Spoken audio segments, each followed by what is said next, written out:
Thank you. Here we go. Thank you. Wow. Well, I guess I don't have to tell you what I did. I never thought I'd be standing here doing this. Just checking to see that that door swung out, actually. They wanted to make a slider. I said, nah, it won't work. Anyway, in retirement, though, because my background is engineering, and I also have a very deep love for photography, in my retirement, am I over the line? No. Okay. Decided to embark on a project, or hoped to embark on a project to capture the reconstruction of the Sarah Mildred Long Bridge. You know, it was named after Sarah Mildred Long in 1987 when she retired, after she retired 50 years with the New Hampshire Main Bridge Authority. And for us locals, we always called it the Middle Bridge, or the Dime Bridge, right? How many remember putting a dime in the toll? But then in 1972, this bridge came along and the toll booth closed down. Not many here probably remember the shot was taken by me with my Kodak Instamatic camera in 1970 when I was an engineering student and would come home, and I was just absolutely fascinated by the construction of the high-level bridge. As you can see, they built it from both sides and it met in the middle. But I was extraordinarily fortunate with this gig. I was able to land a gig with Chinbro Corporation, who was the prime contractor for the Sarah Mildred Long reconstruction. And they wanted progress photographs every month of the project, and they wanted them from the air. And so that's what this talk will focus mainly on. Before embarking on that, I asked them, well, if I really need a plan, since I'm an engineer, I need to, something to look at. And so they provided me this plan that shows the overall scope of the project. In blue is the old roadway section. Here's the Port Authority in New Hampshire, Kittery over here. And in orange is their roadway or construction trestle, they called it, which was their temporary access out into the river channel for the construction of the new bridge. And then the center line of the new bridge sort of followed that trestle, picked up over here near Albacore Park and then over here in Kittery. So my mode of transportation for this adventure was the Robinson R-22 helicopter, the little blue helicopter, not the little red one. And I flew out of Sanford, Maine, York County helicopter. For 17 of the flights, I was in this rig, and then for 3 flights, I was in a little bit larger aircraft. It's a 2-seater, so there's not a lot of room. This is my legs here, just room for me and the gadget bag and the pilot, hopefully. So my first flight was in March and April, my first 2 flights, March and April of 2016. Actually, I was flying for Case Foundation, who was the prime subcontractor for Chinbro, doing the overwater foundations. And this is a shot, of that work. We'll go back one more here.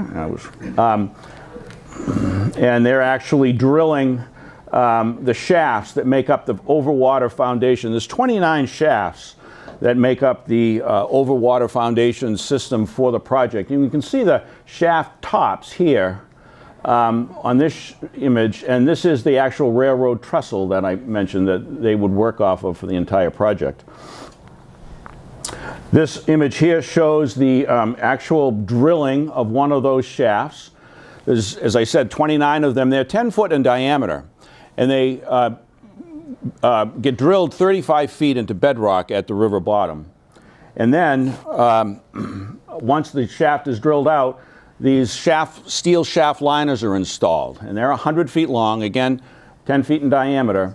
And they form the foundation. They'll get first reinforcing, will be lowered into each one, and then concrete is poured. And that ends up being the foundation basis for everything we drive on when we go over that bridge. The tower foundations were sort of interesting because there were 8 shafts that make up the anchoring of the tower, each tower. And then these precast concrete tubs were precast off-site were brought in by barge and then lowered over the shaft caps.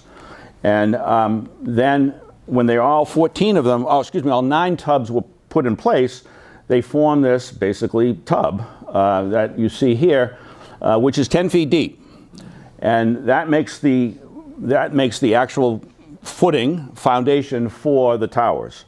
And once they were dewatered, then reinforcing steel was installed in that 10-foot cavity.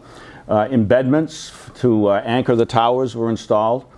And we'll see in a moment the placement of concrete. This is a view out the window of out the door of the helicopter. The only way to do photography in this method is you can't shoot through glass. And so the pilot told me, we have to take the door off. I said, really? And actually, it's a thrill. For the photographers in the crowd, you don't use lens hoods when you hit this because it will, and one of the worst things they told me is to have anything come in contact with the tail rotor. It's a really bad day. So while things were going on in the river, a lot was happening over at the Port Authority. Chinbro was precasting all of the tower segments. There's 84 segments that would make up the 4 towers, and they would do that in this jig right here, which is a Scandinavian design, and then these would end up going on barges and then being placed on the towers, and we'll see that in a moment. As I mentioned earlier, the placement of the concrete in the tower foundation was done overnight. It's mass concrete, and it creates heat when it cures. It's called heat of hydration, and so it's best to do it at night when the air temperature is cool. Here's concrete trucks dumping into a concrete pump, and that pump pumps it into the foundation. 1,500 yards would go in this night, and then they would take a second night and put another 1,500 yards of concrete in. So each foundation has 3,000 cubic yards of concrete that make up the tower footings. I think it was in September of 16, the old Sarah Long was closed. It was deemed unsafe for travel, and so the center span went up because river traffic has priority.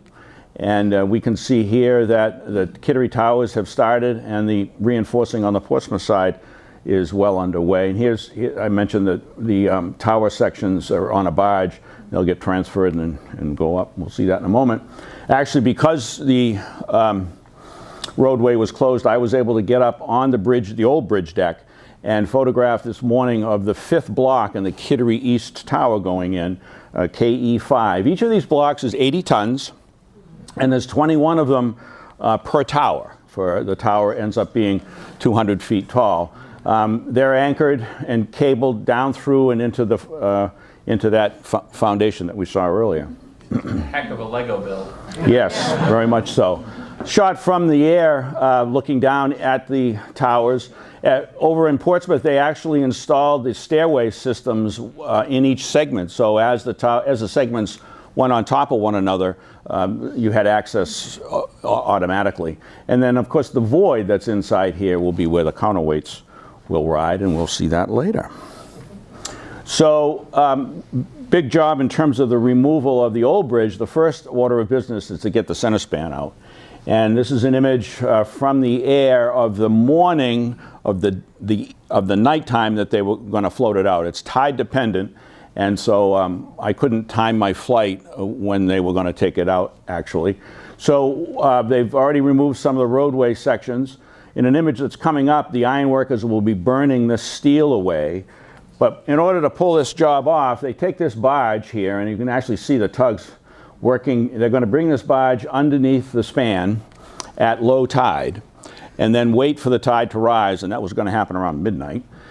And then once the bottom chord of this truss makes contact with the barge, let the tide continue to do its job, cut away the steel, and then float the section right out. And that again took place around midnight in October. Whoops, wrong button. The next order of business was to get those old counterweights down. They're concrete filled, there's the steel shell and a concrete filled, and they had saw cut them into 4 pieces when actually earlier, and to make it so that they'd be able to lift. I don't know what they weighed, but needless to say, it's that solid concrete. They were pretty heavy. So they all came down in 4 individual pieces. And then the next order of business, of course, is to take the tower down. This is a shot from the Kittery side. I made friends with some really fantastic folks over on Mendham Avenue in Kittery who basically said I could come onto their property and shoot all the any time, day or night. So that was great. In November, all that was left of that center span over at the Port Authority was the bottom chord, and you can actually see the railroad track here. All of the structural steel of the old bridge was brought to the Port Authority, disassembled, and then I think sent to Massachusetts for recycling. Of course, I mentioned the railroad track in the center span. We remember that the old bridge, the bottom section of the old bridge carried the railroad, and then there's the travel way up there. And that's the same design for the new bridge, but we'll talk more about that in a bit, and we'll talk about it right now. So this actually is a shot in November of 16, with the railroad deck well underway on the New Hampshire side. And you can see the disassembly of the old bridge there. Also, what's happening here is the arrival of the first pieces of the roadway deck. And these are balanced concrete segmental box girders right here. And this particular flight happened to be timed with one of the arrivals of one of those pieces on a multi-wheeled special transport. These were all fabricated in a fabrication plant in western Massachusetts and then trucked to New Hampshire. What's going to happen here is these pieces are going to be assembled onto a pier right here is ready for assembly. And this is an aerial shot a month later of that pier, and there's actually 3 segments here. There's a center segment and 2 on each side. And they build this in a method called balanced cantilevered construction. And so they're building out from that center equally on either side as they progress. And so oh yeah. I gotcha. Okay. Ultimately, what you get is... Yeah. There you go. How'd you do that so fast? That's pretty cool. Oh, you work here, right? I've done that before. What button did I push? This bottom one here? Yeah, it must have been. Okay. Anyway, so you end up with this basically see, I didn't want to do that either. I got all shook up. This teeter-totter here with balanced cantilevered form of construction is what it was. It's pretty revolutionary.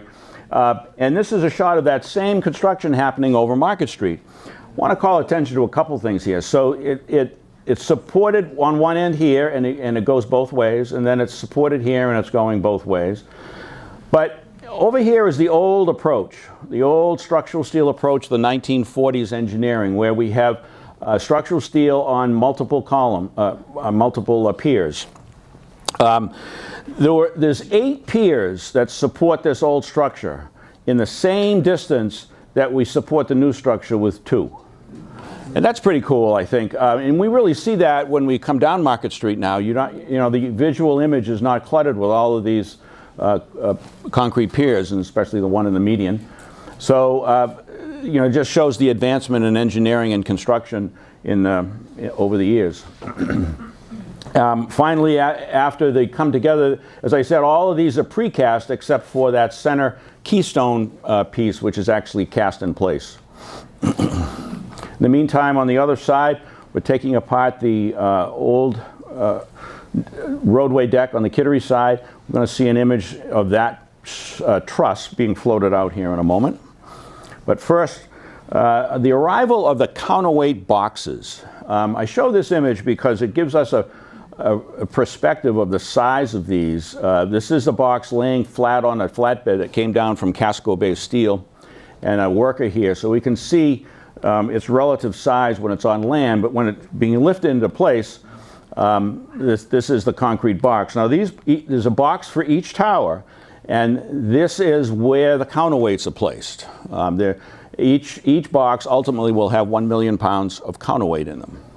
And so this is lowered obviously empty and then later filled, and I think that's why the windows are there, so you can pile steel bars. I mentioned earlier that the section of the old bridge was floated out. Again, same principle as the center span. Bring the barge in at low tide. The tide comes in, raises the bridge up off its points, and then it floats over to the Portsmouth for disassembly. January of 2017 was a milestone day here. This is actually the 84th segment of 84 tower blocks being installed on the Kittery East Tower. So this was early one January morning, so sort of a topping off of the tower. They're 200 feet up, bringing this 80-ton piece into position. Also in January was a milestone, the arrival of the first 2 pieces of the center span. They were also manufactured in Casco Bay steel up in South Portland. And ultimately, the center span would comprise 14 main pieces. Now, up until this point, the entire bridge, the approach and the towers is, of course, concrete. Center span is different, it's structural steel, but for the driving surface because of weight. But these pieces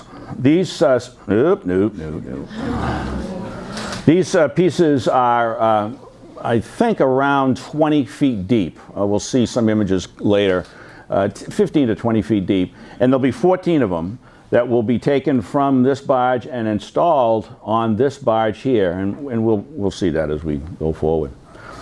I show this image for a couple of reasons. One, to just show you a visual difference between the foundation of the Kittery Old Bridge Tower, is that right there, versus the size of the foundation of the new bridge towers. This following video, I'm standing on shore over here looking at this element, the foundation, the footing. And these towers will show up in the background. They'll look like it's real close, but you can see it's actually the opposite side of the river.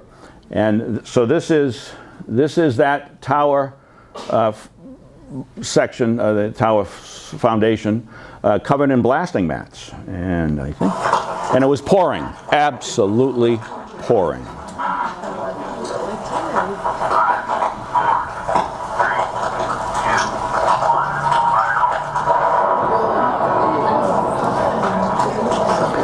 The demolition contractor was responsible for removing all rubble they did this on every overwater pier. They kept it pretty quiet. They didn't let people know this was happening, kind of. What's that? Do that again. Can we?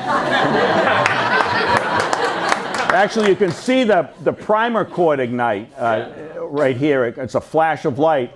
And you'll see also that when they do shots like this, it's a progression. There's time fuses on these, and probably it's electronics now, and you'll see it blows from one side to the other. It's not all one big explosion, right? It's a timed explosion.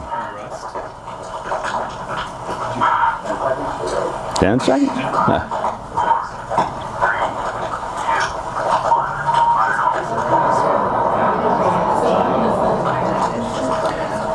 You can see it was noon. You can hear it was noon, right?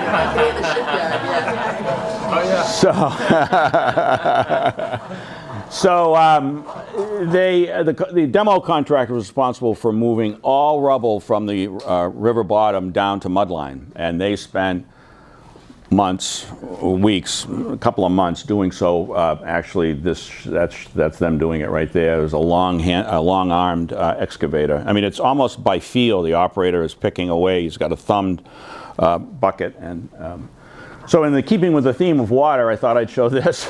You haven't seen much water lately, right?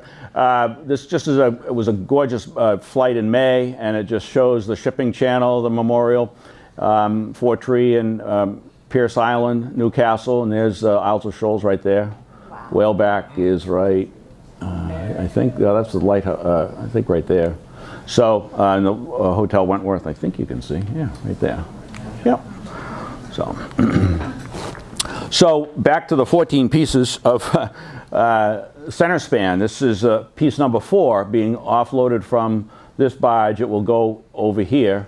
And it's beginning to look a little bit like something, but not quite. We'll see in a minute. Just an overall view of what's happening at this point. The railroad deck on the main side is well along. The roadway deck on the Portsmouth, New Hampshire side is well along.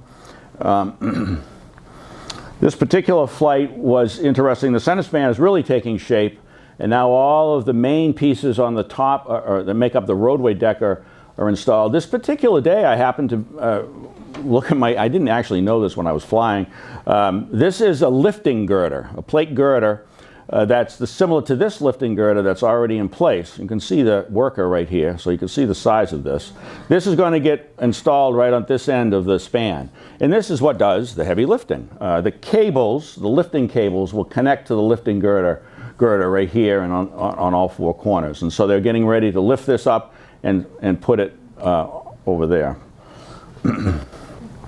And speaking of lifting and doing the heavy lifting, this is an aerial of the counterweight sheaves or pulleys that are what we see at the top of the towers. These were manufactured, fabricated in Louisiana and then barged to the project. And they're 20 foot in diameter, and they weigh 100 tons apiece. And they go, as we know now, up here between what we call the sheave walls, and they'll set right here. And this image is the first sheave being raised up. This is the maximum lift crane, a 300-ton crane that Chinbro actually bought specific for this job. And it's going to be placed on the Portsmouth West Tower. And that's what, so they're guiding 100 tons, and they're going to set down on these anchor bolts from that is going to go right into there. There's a similar shot in the Kittery side a few weeks later. This is the Kittery East sheave going into place. This guy actually isn't waving at me. He's talking to the crane operator but on his walkie-talkie. And again, it sets down on these bearing points. Don't pinch your fingers. Right. Yeah, it's amazing. It's just amazing. So one of the main goals of, there were several main goals of this project, but one real main goal was to get this channel more shipping friendly. This is an image of the Tacoma bulk hauling ship, probably hauling gypsum, through the old Saralong. And you can see there's not much clearance. The tug, there's a stern of a tug there, there's another tug right there. The tugs cannot guide the ship through the opening. They have to break free, go ahead of the ship, and then pick the ship up as it comes through. So I guess they achieved one of their goals here. This is a shot taken from the high level, and there's plenty of room. There's a 300-foot span now, and the tugs can accompany the ship through. This particular day, it was an interesting operation going on out of this basket being supported by this crane. A lot of people wondered what gave with the paint job, because some of the blocks were put up and there's no artistic paint. Well, of course, the blocks were cast year-round, and you can't paint in the winter. And so they were forced to do everything from a basket. And these fellows actually are doing a scribe line before they would come back and paint the towers that didn't get painted. This particular shot, the road approach on the New Hampshire side is now drivable. And the Kittery side is almost drivable. It's about half the distance. The approach structure on the main side is about half as long as it is on the Kittery side. On the New Hampshire side, sorry. The center span is beginning to look more like something. This is a month before it's going to get floated into place. The reinforcing steel is in place. The railroad track is in place in the center of the span, and we'll talk a little bit more about that in a couple of slides. Before that can be done, though, the counterweight cables had to be installed, and these 2.5-inch diameter cables. This end here will attach to the bridge, and this end here goes up over the sheaves. and goes down and connects to the counterweight basket that we saw earlier. And this gentleman here is making sure that they lay perfectly over the grooves in the sheave. All ready for this day, which was float-in day, which was October 18th, 2017. Actually, it was 1 year and 4 days from the day that they floated out the old span. And this was, anybody with a white hat had to be on project this day, I'll tell you. So it was a pretty big deal. As far as I know, I was the only photographer covering this from the air. The method here is this brown barge is spiked to the river bottom. This gray barge is going to, the brown barge is going to be used as a guide along this edge, and the gray barge is going to push the center span barge, which has a center span on it, into position. And with the work of the tugs, and this shows that operation. These guys are working pretty hard. Now we circled quite some time, and I don't think it ever moved. So I didn't want to run out of gas, so we had to abandon it. But it finally, and keep in mind, this is 300 feet long, and as it sits there, it weighs 3 million pounds, and there's about 3 inches of clearance on each side. And so they didn't pay attention to us circling. They decided to take their time. Well, other things to Yeah. Actually, here's a good, here are the counterweight sheaves. You can see the cables coming down. And I'm going to speak about pulleys in another couple slides. And actually, these are the 2 pulleys I'll be referencing right there. And we'll talk about that in a minute. So just the opposite of floating out a center span, floating in the center span takes place at high tide. And then as the tide leaves and the span settles down onto its bearing points, and you can see the barge is gone. They had 10 days to get this thing operational. But before that, they needed to add some weight, because I mentioned the center span as it floated in was 3 million pounds, and we have 4 counterweights at 1 million each, so we're missing 1 million. So we're gonna add some of that or all of that by casting or placing the concrete deck. And that was done, again, over a night time. It took an entire night. And they worked from both sides. This shot is looking toward Portsmouth. You can see the concrete laying machine here and then over here. And it was all done by bucket. And so they bucketed all of the concrete. You can see the concrete falling out. So then, okay, so now now it's operational. And that's good. But we still can't drive over it. We need pavement. And winter's coming. And paving, as you may know, is sort of temperature dependent. And this particular day, they got unbelievably lucky. This was November 15th, and it was an entire week of inclement weather, but for this day. And they were able to pave the entire New Hampshire side in one day. One morning, they got the base coat down, and in the afternoon, they were able to get the wearing course down. And that last image, you could see all of the tractor-trailer trucks loaded with bituminous concrete or asphalt, waiting to get their load deposited here. A view from the operator's control house. There's a lot of cameras that monitor what's going on the bridge. The bridge is operated by a single operator. And this is the control panel that actually does the lifting. You can actually see the span is up here when this picture was taken. And how does it work? So it works by electric motors. There are 4 electric motors, 150 horsepower motors, 2 in each tower, and only 2 operate at a time, so they can alternate. And they go through gearboxes. No. They go through gearboxes and a drive shaft, and ultimately connect to this operating drum. You'll notice there's 2 sets of cables that come off the operating drum. One set of cable goes to the bottom of the weight basket. The other set of cables goes up and over those 2 pulleys that we saw in that aerial, those smaller pulleys, and goes down and connects to the top of the weight basket. And this is an image looking straight up the shaft. That's 1 million pounds staring at us right there. And these are the cables going up. So if I want the bridge to go up, I pull, with those electric motors, I pull the weight basket down and the bridge goes up. And then when I want the bridge to go back down again, I pull on the weight basket, pull it up, and the bridge goes down. And this is a shot looking down at that weight basket. And these are the counterweight cables here, the 10 counterweight cables that we saw being installed earlier. And these are the operating cables. And that's how it runs. Piece of cake. And why did it take so long to open Chinbro? Oh, ooh, that's another. No. So, anyway, but it did finally on March 18th. This image here was architects rendering, bridge design, bridge architects rendering of what the bridge would look like. And interestingly enough, they did a pretty good job, I think. And we'll see that in a moment. I just wanted to call your attention to that for a future slide. I was able to be up on the Kittery East Tower during the first vehicle over. And this actually contained the retiring, I believe, New Hampshire bridge engineer after 30 years. He got to ride in the first truck over. And this is the first cyclist over.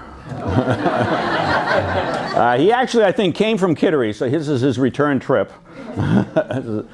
And actually, it is cycle friendly. You can cycle over it.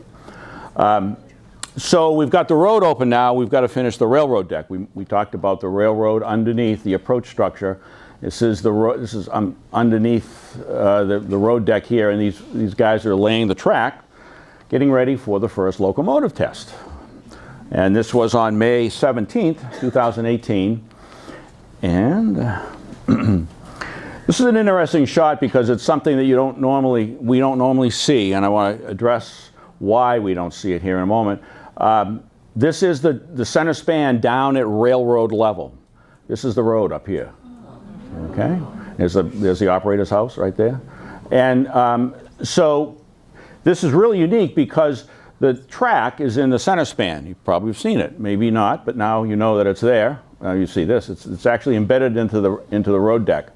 And so it only has to lower for when a train comes over. And a train only comes over because this track goes to one place, the shipyard. And I'm told the only reason the shipyard uses this rail is to remove spent nuclear fuel. So when they refuel a sub, this is the way the fuel leaves the base over the bridge. Years gone by, this track system was much busier, but now it only goes to the base. So consequently, the bridge only has to go up for larger vessels. This is the train coming over. And I had mentioned that the view of the perspective that the bridge engineers and architects viewed what the bridge would look like. This is a shot, Maine DOT asked if I would try to get some shots after it all was done. So in keeping the theme of water, we got a few here at sunset, and of course for the photographers in the crowd, we know that the light, stay put, the light will change. This actually shows that the distance. So here is the railroad, and here is the roadway. Now if it had been like the old design where the railroad also was incorporated below the center span, you know, it would be down here, and you'd have very little vertical clearance for smaller vessels. Now there's 56 vertical feet of clearance for vessels other than the larger ocean-going vessels. So consequently, this span goes up 68% fewer times. Yeah, it's pretty good. I think the gates still, though, come down one at a time, though, right? This is a shot I took from Market Street. With the towers lit, and I actually called the bridge operator and asked him if he'd turn on the lights for me. He said, well, you're not really supposed to, it was actually a woman, she said, you're not supposed to be taking pictures of the bridge. I said, well, I wish you'd told me 7,000 images ago. But anyway, so I hadn't, up until this point, I hadn't flown the final flight for Chinbro, and they're clamoring, and I explained that, oh yeah, I'm clamoring too, but when are you going to get the last piece of equipment out of there? And I really wanted a virgin project. I wanted no construction equipment, and so finally on June 15th, I happened to be sitting at my computer on the tugboat webcam, and there she was being floated out finally, which paved the way for my final flight. on July 8th, 2018. This was the Sunday of the 4th of July week, and so we have a lot of folks escaping the state of Maine on using both bridges, and a lot of river traffic too, which made kind of an interesting subject. You can see all the cars heading south and all the